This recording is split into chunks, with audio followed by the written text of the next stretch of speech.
there is we say Ethiopia is a very young country, right? Because the highest population, the young working population is young people, and I think I can give you some statistics.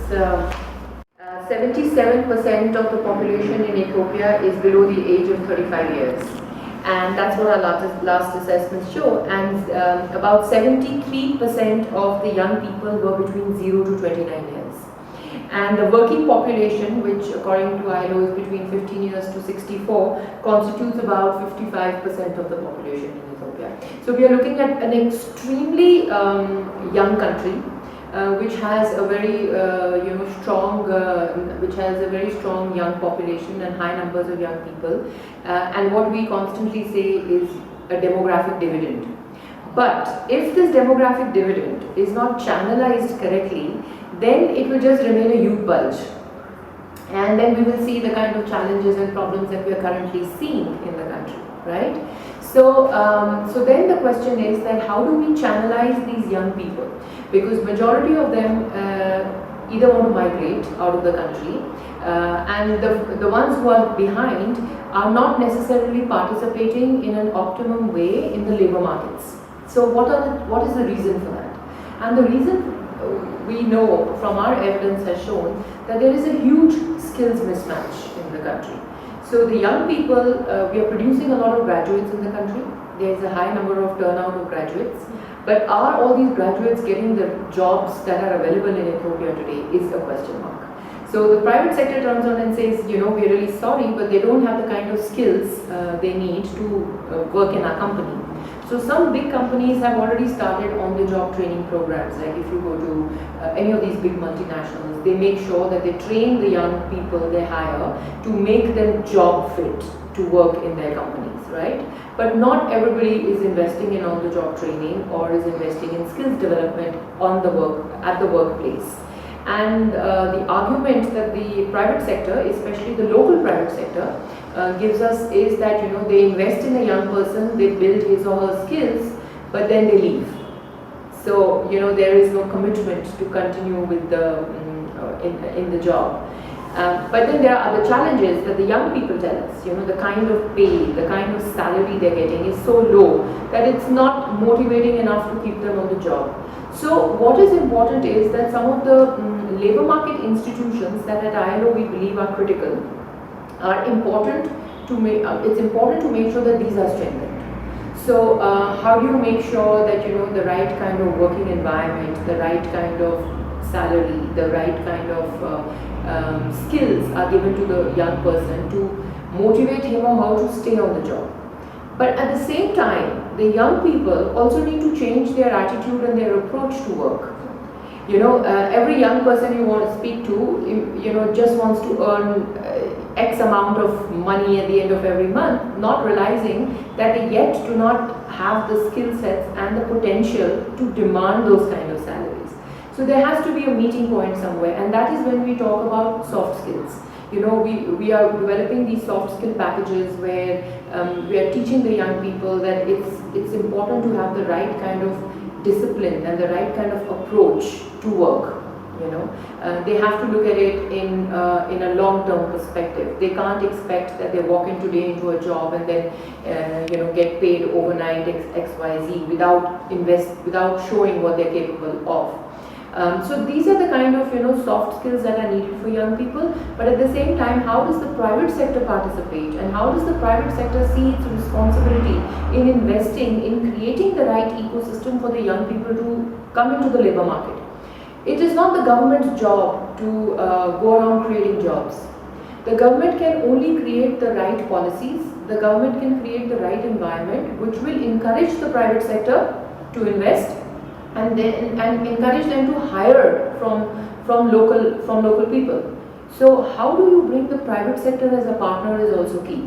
I think this expectation of having the government create jobs for everybody is also extremely overrated. Ethiopia has opened up. It's an open market economy. Gone are the communist days where the government was responsible for providing a job to every single person. What the government needs to provide is the right education systems. What the government needs to provide is a curriculum that speaks to the demands of the labor market. So at ILO, we are working together in thinking through with the donors and with the government in ensuring that the right school to work transition models are in place. In Ethiopia, we don't have school to work transition models. The world of education does not speak to the world of work. There is a gap. You graduate from college and you immediately get into the world of work. Now, what that does is that you may not have the right skills to participate in the world of work, and the world of work might find you incompetent because they feel that you may be, a postgraduate or you may be a graduate, but you, frankly speaking, don't have the skills to deal with the client, or you don't have the skills to make sure that the deliverables are met. Your disciplinary skills are zero. So that kind of bridging that needs to happen between the world of work and the world of education is key, and we need more school to work transition models where the young people from the time they are in school are oriented to the demands of the labor market. So when you're studying in college, you should have access and information by engaging with private companies to know what the private companies are looking for.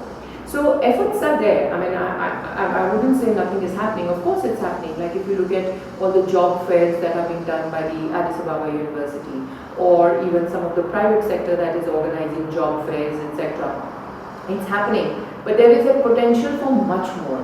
And the private sector needs to come. I mean, what is the point of having a job fair if there are literally 3 or 4 companies? You know what I mean? You need to have more companies coming into the campuses. You need to have regular interfaces and interactions with the private companies coming and telling you, in the world, if we were to use your example, in the world of journalism, what does Capital newspaper really look for, or what does Fortune really look for, or what does it really mean to work in a TV channel? How is it different from working in the press? And what kind of skills you need to develop to be a print journalist, and what kind of skills you need to develop to be an electronic media journalist, you see? So all these kind of inputs, and it's possible that you get them in the university, but there is a scope and a potential for much more. So what we are emphasizing is the role of the private sector. The private sector has to step up its game, and it has to come in a more proactive manner to interact with the young people, tell them what skills they need, and also design training programs. Like if you were to look at the examples of countries which Ethiopia can align to, or where Ethiopia's economic development trajectory has been similar to those countries. And I can give you the example of India, because I'm from India. In India, it was a similar story in the 80s. But frankly speaking, it was the private sector that came forward and set up some of the most leading training institutes and training colleges, where the young people trained and then were immediately transferred to the private sector to work and participate and learn on the job. So that level of thrust of focusing, investing on training institutes is also key. I mean, everything cannot be mainstream education. You also have to look at technical skills. You also have to look at skills that are needed to work as a professional. So I hope that answers your question.